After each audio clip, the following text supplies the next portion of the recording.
గ్రామంలో కలంకారి ప్రభుత్వం 17 మంది చనిపోతే ఈ ప్రభుత్వం మొట్టమొదటిగా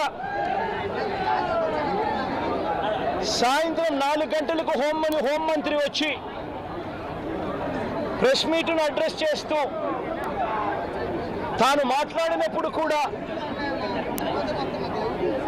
సహాయానికి సంబంధించి పర్యవేక్షించడానికి తాను అనకాపల్లికి వెళ్తున్నాను అన్న మాటలు వాళ్ళ నోట్లో నుంచి రాలేదు.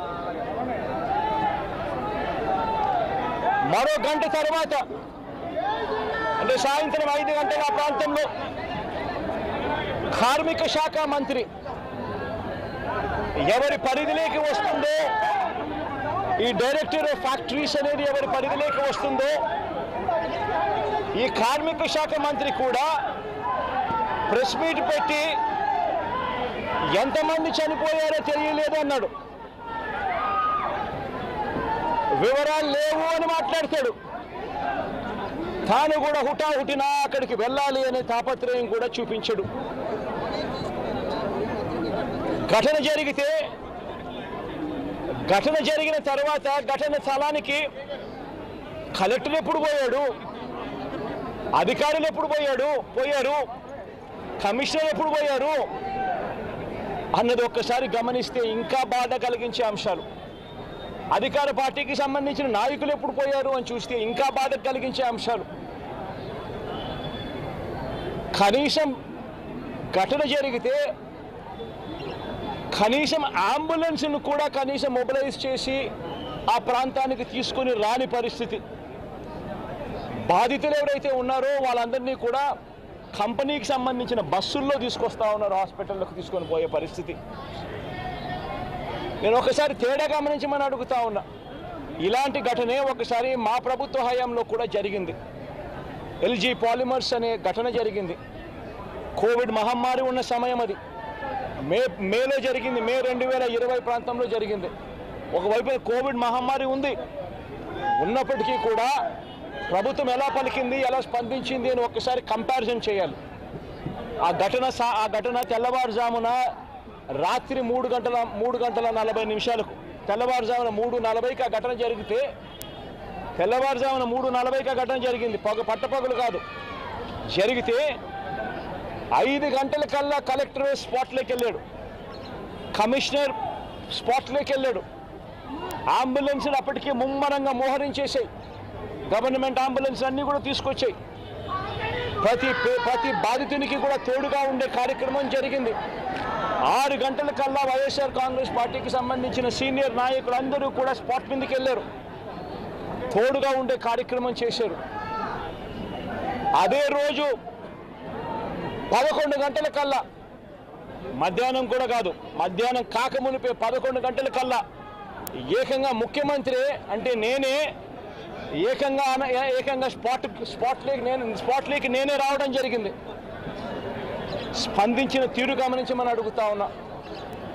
వెంటనే 24 గంటల్లోనే ఏకంగా ₹1 కోటి కాంపన్సేషన్ ప్రకటించిన పరిస్థితులు గతంలో ఎప్పుడు జరగల. ఇట్లాంటి ఘటనలు జరిగినప్పుడు గవర్నమెంట్ ఎప్పుడూ కూడా రెస్పాన్సిబిలిటీ తీసుకొని, గవర్నమెంట్ ఎప్పుడూ కూడా బాధితుల పట్ల సానుభూతితో ఎప్పుడూ వ్యవహరించలా. ఇంతగా వ్యవహరించిన పరిస్థితులు ఎప్పుడూ లేవు.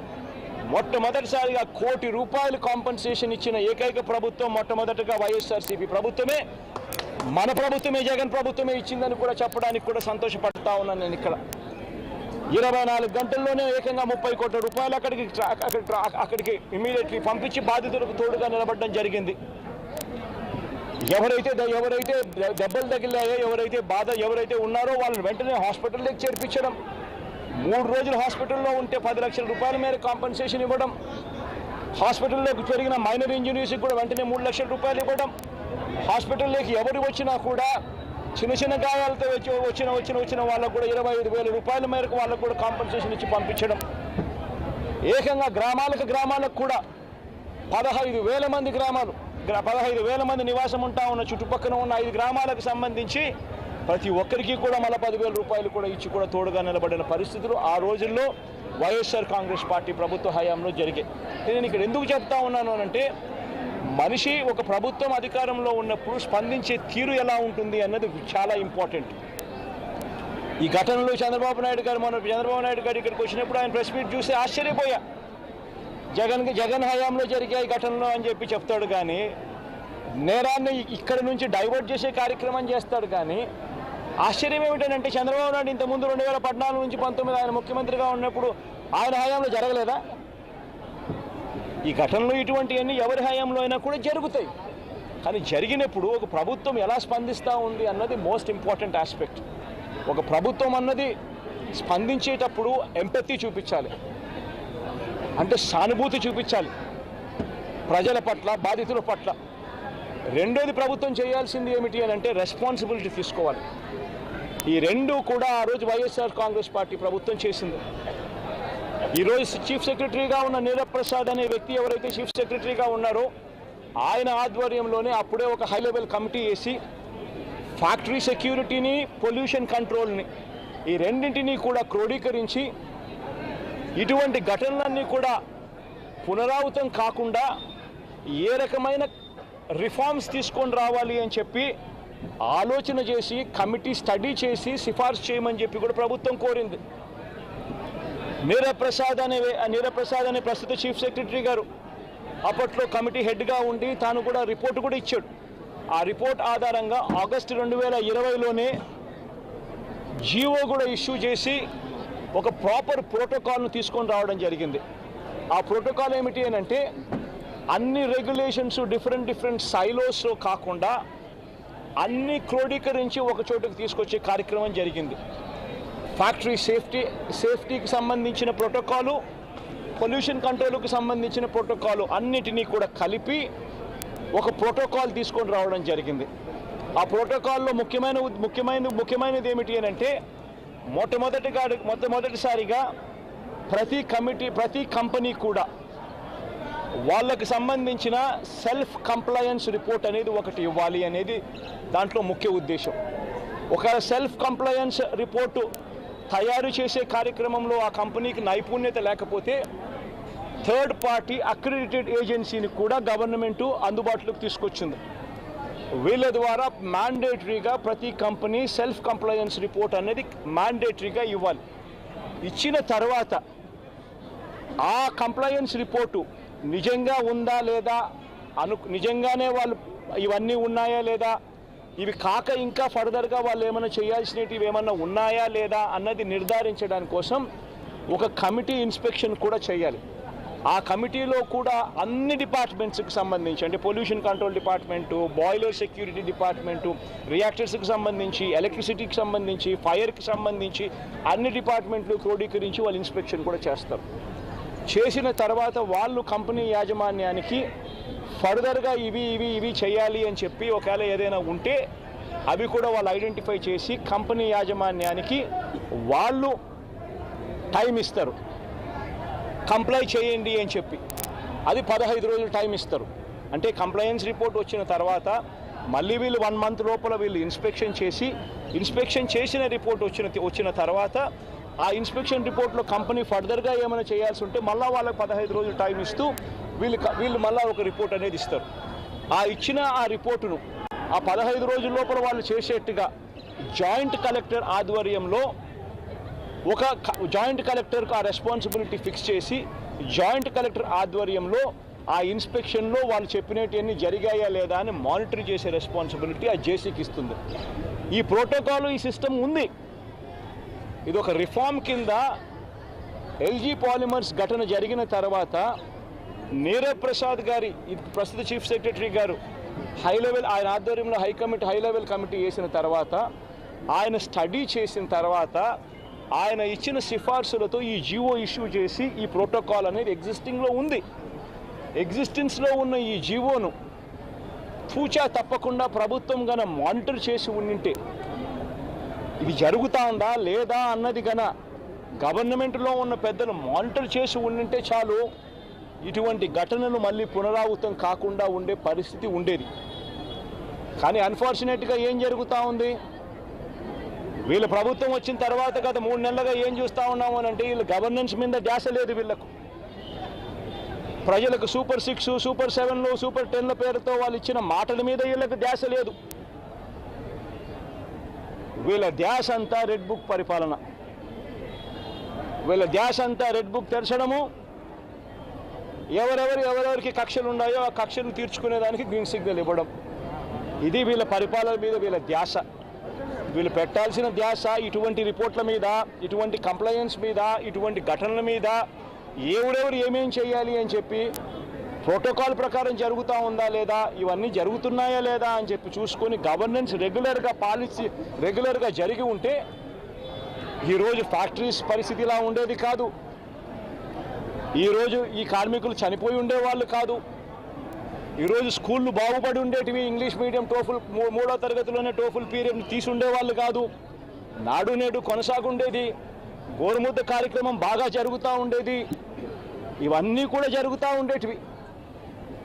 ఒకవైపున స్కూళ్ళు నాశనం అయిపోయాయి, మరోవైపున హాస్పిటళ్ళకి సంబంధించి జనవరి నుంచి రావాల్సిన బిల్లులు, జనవరిలో బిల్లులు ఏదైనా ఉంటే ఫిబ్రవరిలో ఆ బిల్స్ ప్రాసెస్ చేస్తారు, మార్చిలో ఆ బిల్స్కి సంబంధించిన పేమెంట్లు క్లియర్ చేస్తారు. ఆరోగ్యశ్రీ నెట్వర్క్ హాస్పిటల్స్కి సంబంధించి మార్చి 16వ తారీఖున కోడ్ వచ్చింది. ఇక అప్పటి నుంచి జనవరికి సంబంధించిన బిల్లులు పూర్తి జనవరికి సంబంధించినప్పటి నుంచి ఇప్పటి దాకా ఆరోగ్యశ్రీ బిల్లులు నెట్వర్క్ హాస్పిటల్లో ఇవ్వడం లేదు. ఆరోగ్యశ్రీ హాస్పిటల్కు బిల్లులు రావడం లేదు కాబట్టి ఏ పేషెంట్ అయినా హాస్పిటల్కి పోతే ఆ హాస్పిటల్లో ఆ పేషెంట్ డబ్బులు లేక కట్టలేని పరిస్థితిలో, పేషెంట్ అధ్వానమైన పరిస్థితిలో బతుకుతూ ఉన్నాడు. పట్టించుకునే నాతుడు లేడు. పిల్లలకు సంబంధించిన ఫీజు రీయింబర్స్మెంట్ అనే కార్యక్రమం గతంలో వైఎస్ఆర్సీపీ ఉన్నప్పుడు ఏ రకంగా జరిగేది? ప్రతి 3 నెలలకు ఒకసారి, ప్రతి త్రైమాసికం అయిపోయిన వెంటనే, ఆ త్రైమాసికం అయిపోయిన వెంటనే ఫీజు రీయింబర్స్మెంట్ కింద విద్యా దీవెన అన్నది ఆ తల్లుల ఖాతాల్లోకి జమ అయ్యేది. ఈరోజు 2 క్వార్టర్స్ అయిపోయాయి, 2 త్రైమాసికాలు అయిపోయాయి. జనవరి, ఫిబ్రవరి, మార్చు, ఏప్రిల్, మే, జూను.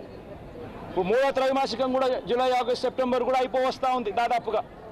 ఇంతవరకు పిల్లలకు సంబంధించిన ఫీజు రీయింబర్స్మెంట్ బకాయిలు ఇంతవరకు రూపాయి కూడా ఇవ్వాల. పిల్లల్ని ఈరోజు కాలేజీలలో చేరేటప్పుడు కాలేజీ యాజమాన్యాలు ప్రభుత్వం ఎప్పుడు ఇస్తుందో తెలియదు, ఇస్తుందో లేదో తెలియదు, మీరు ఫీజులు కట్టాల్సిందే అని చెప్పి ఒకవైపున ఫీజులు డిమాండ్ చేస్తూ ఉన్నాయి కాలేజీ యాజమాన్యాలు, మరోవైపున పిల్లలకు సర్టిఫికెట్లు మేము మీరు ఫీజులు కట్టకపోతే అని చెప్పి పిల్లల మీద ఒత్తిడి తీసుకొస్తూ ఉన్నాయి కాలేజీలు. పట్టించుకునే పరిస్థితి లేదు. వ్యవసాయం ముమ్మరంగా సాగుతూ ఉంది. రైతులందరికీ కూడా పెట్టుబడి సహాయం కింద 20,000 రూపాయలని ఇస్తానన్నాడు. ఆ పెట్టుబడి సహాయం ఏమైందని రైతు అడుగుతూ ఉన్నాడు. గతంలో కనీసం 13,500 వచ్చేది. ఈరోజు పెట్టుబడి సహాయం కింద 20,000 ఇస్తానన్నాడు. ఇంతవరకు రూపాయి ఇలా పెట్టుబడి సహాయం పోయింది. రైతులకు సంబంధించి ఇన్సూరెన్స్ సొమ్ము, రైతులకు ఇంతకుముందు ఉచితంగా పంటల బీమా వచ్చే పరిస్థితి నుంచి ఆ ఉచితంగా కట్టాల్సిన పంటల బీమాకు సంబంధించి మామూలుగా ప్రతి సంవత్సరం ఏప్రిల్, మేలో ఆ ఇన్సూరెన్స్ ప్రీమియం కట్టాలి. 2023-24కు సంబంధించిన ఖరీఫ్కు సంబంధించిన ఇన్సూరెన్స్ సొమ్ము రావాలి అని అంటే 2024 ఏప్రిల్, మేలో ప్రభుత్వం డబ్బులు కడితే, ఆ మేలో ప్రభుత్వం డబ్బులు కడితే మ్యాచింగ్ గ్రాంట్ సెంట్రల్ గవర్నమెంట్ కూడా ఇచ్చి జూన్ మాసంలో ఇన్సూరెన్స్ సొమ్ము కూడా ప్రభుత్వం ప్రతి సంవత్సరం ఇస్తూ వచ్చింది. ఆ ప్రక్రియ పూర్తిగా నాశనం చేశారు. ఇన్సూరెన్స్ సొమ్ము కూడా రాని పరిస్థితిలో ఈరోజు రైతన్న ఉన్నాడు. ఉచిత పంటల బీమా గాలికి ఎగిరిపోయింది. ఈ క్రాప్ అనేది గాలికి ఎగిరిపోయింది. రైతులందరూ కూడా ఈరోజు క్యూలలో నిలబడతా ఉన్న పరిస్థితులు కనబడతా ఉన్నాయి. కనీసం ఎరువులు కావాలన్నా, విత్తనాలు కావాలన్నా దారుణమైన పరిస్థితిలోకి వెళ్ళిపోయింది. గడప వద్దకే, ఇంటి వద్దకే వచ్చే పెన్షన్ ఆగిపోయింది. గడప వద్దకే, ఇంటి వద్దకే వచ్చే రేషన్ ఆగిపోయింది, పెన్షన్ ఆగిపోయింది. ఈరోజు మళ్ళీ ప్రతి వ్యవస్థలో కూడా ఏం జరుగుతూ ఉందనంటే కరప్షన్ విపరీతంగా పెరిగిపోయింది, డిస్క్రిమినేషన్ అనేది విపరీతంగా పెరిగిపోయింది. తెలుగుదేశం నాయకుల చుట్టూ వీళ్ళంతా తిరుగుతే తప్పనించి రాని పరిస్థితి అని చెప్పి ఏకంగా మెసేజ్ పంపిస్తూ ఉన్నారు. ఈరోజు నిజంగా పాలన అన్నది నిజంగా ఈరోజు ఏం జరుగుతూ ఉందనంటే రోజు కూడా కక్షలు తీర్చుకునే దానికోసము కొట్టడము, చంపడము, ఆస్తులను ధ్వంసం చేయడము కనిపిస్తున్నాయి తప్పనించి పాలనలో ఏదైనా కూడా మంచి చేయాలి, ప్రజలకు మంచి జరగాలి అన్న ఆలోచన, తాపత్రయం ఎక్కడ కూడా కనిపించని అధ్వానమైన పరిస్థితి ఈరోజు మొట్టమొదటిసారిగా రాష్ట్రంలో సాగుతూ ఉంది. నేను ఇవాళ ఇప్పటికైనా ఒకటే మాట చెప్తా ఉన్నా, చంద్రబాబు నాయుడుకి ఇదే మాట చెప్తా ఉన్నా. కాంపన్సేషన్ అన్నది ఎంపతితో ఇవ్వాలి, సానుభూతితో ఇవ్వాలి, ఇవ్వాల్సిన సమయంలో ఇవ్వాలి. ఇంతమంది హాస్పిటల్లో ఉన్నారు, వాళ్ళందరికీ ఏ ఒక్కరికి కూడా ఈ హాస్పిటల్లో ఉన్న వాళ్ళకి ఏ ఒక్కరికి కూడా ఇంతవరకు డబ్బులు ముట్టల. వాళ్ళందరికీ కూడా మనం ఇస్తామని చెప్పిన డబ్బులు వెంటనే ఇప్పించే కార్యక్రమం చేయండి. ఆ ప్రోటోకాల్ ఏదైతే ఉందో ఫ్యాక్టరీ సెక్యూరిటీస్కి సంబంధించి, ఫ్యాక్టరీ సెక్యూరిటీ పొల్యూషన్ కంట్రోల్కి సంబంధించి ఏదైతే ప్రోటోకాల్ ఎగ్జిస్టెన్స్లో ఉందో ఆ ప్రోటోకాల్ను కనీసం ఇప్పటి నుంచి అన్నా కనీసం మానిటర్ చేసే దిశగా అడుగులు వేయండి. ఇటువంటి మళ్ళీ పునరావృతం కాకుండా చేసే కార్యక్రమాలు చేయండి. ఆ ఫ్యాక్టరీకి సంబంధించి ఏం జరిగిందో లోతైన ఎంక్వైరీ చేయండి. అడిగినప్పుడు నేను ఇక్కడ బాధితులను పరామర్శించినప్పుడు, బాధితులను అడుగుతా ఉన్నప్పుడు నేను అడిగా, ఆ ఫ్యాక్టరీకి సంబంధించిన విషయాలకు సంబంధించి కూడా తెలుసుకునే ప్రయత్నం చేశా. ఫ్యాక్టరీలో ఏం జరుగుతూ ఉంది, ఫ్యాక్టరీలో ఎస్ఓపీస్ బాగానే పాటించే వాళ్ళ, ఫ్యాక్టరీలో పొల్యూషన్ కంట్రోల్ అనేది స్టాండర్డ్ మెయింటెనెన్స్ చేసే వాళ్ళ అని కూడా అడిగా. అవన్నీ కూడా బాగానే జరిగేటివే అన్న, బాగానే జరిగేటివే, కానీ ఇది ఎందుకు జరిగిందో తెలియదన్నా అని చెప్పి చెప్తా ఉంటాను. నేను ఫ్యాక్టరీలకు సంబంధించి వాళ్ళని ఏదో యాజమాన్యానికి సంబంధించి ఎవరన్నా కానీ ఆ యాజమాన్యం వాళ్ళు ఏదో తప్పులు పట్టాలని ఇంకోటి పట్టాలని నేనేం చెప్పడంలా. బట్ లోతైన ఎంక్వైరీ అయితే జరగాలి. ఎందుకు తప్పు జరిగిందో తెలుసుకోవాలి. తెలుసుకొని ఇటువంటి మళ్ళీ పునరావృతం కాకుండా అటువంటివన్నీ కూడా చెక్స్ పెట్టి దాన్ని బ్లాక్ చేయాలి. ప్లస్ ప్రోటోకాల్ ఏదైతే ఎగ్జిస్టెన్స్లో ఉందో దాన్ని ఇంప్లిమెంట్ చేసే కార్యక్రమం జరగాలి. అప్పుడు మిగిలిన ఫ్యాక్టరీలలో కూడా ఆటోమేటిక్లీ ఎప్పుడైతే చెక్స్ అనేటివి ఎప్పుడైతే రెగ్యులర్గా పీరియాడికల్గా జరగడం మొదలు పెడతాయో అప్పుడు న్యాచురల్గా సేఫ్టీ పారామీటర్స్ పెంచడం జరుగుతుంది. సేఫ్టీ పారామీటర్స్ ఎప్పుడైతే పెరుగుతాయో అప్పుడు ఇటువంటి ఘటనలు జరగకుండా పోతాయి. ఇవన్నీ ఖచ్చితంగా చేయాలి. ఇవన్నీ ఖచ్చితంగా చేయకపోతే మాత్రం మేము కూడా ఖచ్చితంగా మరో 2 వారాలు మరో 3 వారాలు టైం ఇస్తాం. మరో 3 వారాల తర్వాత కూడా ప్రతి ఒక్కరికి కూడా హాస్పిటల్లో ఉన్న వీళ్ళందరికీ కూడా, చనిపోయిన వాళ్ళందరికీ కూడా కాంపన్సేషన్ విషయంలో చంద్రబాబు నాయుడు దగ్గర నుంచి స్పందన రాకపోతే మాత్రం ఖచ్చితంగా వైఎస్ఆర్ కాంగ్రెస్ పార్టీ బాధితుల తరఫున ధర్నాకైనా కూర్చుంటుంది. అవసరమైతే జగన్మోహన్ రెడ్డి స్వయంగా వచ్చి కూడా ధర్నాలో పార్టిసిపేట్ చేస్తారని కూడా ఈ సందర్భంగా ఖచ్చితంగా ఈ ప్రభుత్వాన్ని హెచ్చరిస్తూ తెలియజేస్తాం.